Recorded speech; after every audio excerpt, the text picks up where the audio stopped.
Le coup d'envoi du championnat de France des rallyes, c'est dans tout juste une semaine sur les routes du Lyon-Charbonnières. Je vous propose de faire un tour d'horizon des forces en présence, avec ici notamment Simon Jean-Joseph, le champion de France amateur. C'est parti. Alors, Subaru Impreza 6 vitesses, 300 chevaux. Et vous voyez de suite que ça tient très très bien la route. La voiture a un bon comportement, sain, peu de sous-virage, encore moins de sur-virage, mais heureusement il y a 4 roues motrices, un pilotage tout en finesse de la part de Simon Jean-Joseph. C'est impressionnant.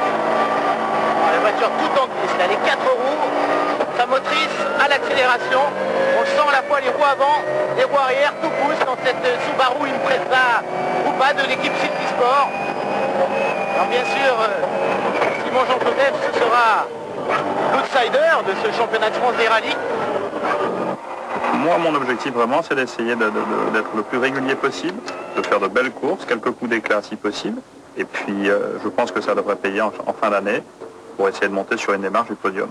Après la Subaru Impreza Groupe A de Simon Jean-Joseph, nous allons nous télétransporter à l'intérieur d'une autre voiture, la favorite du championnat de France des rallyes, la Citroën Xara Kit-Car. Là, nous étions sur deux roues avec Patrick Magot. En tout cas, cette Xara Kit-Car a une tenue de route sur le train arrière superbe. Elle est peu survireuse, peu sous-vireuse, 285 chevaux, maîtrisés pour l'instant de main de maître par Patrick Magot. Est-ce qu'on peut dire aujourd'hui que ces voitures sont véritablement des Formule 1 de la route? Oh non, il ne faut pas employer ce terme parce que quand on est rallyman, la Formule 1 c'est un peu loin de nous. Je dirais que c'est une voiture magique pour rouler sur des petites routes et où on prend un plaisir extraordinaire.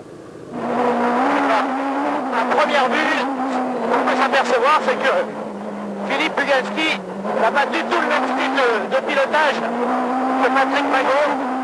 Il freine plus tard, plus fort, il jette un peu plus la voiture. Il y a des similitudes, il y a des ressemblances avec ce que j'ai connu, puisque ça reste quand même une traque avant, un moteur de litre, 2 roues motrices.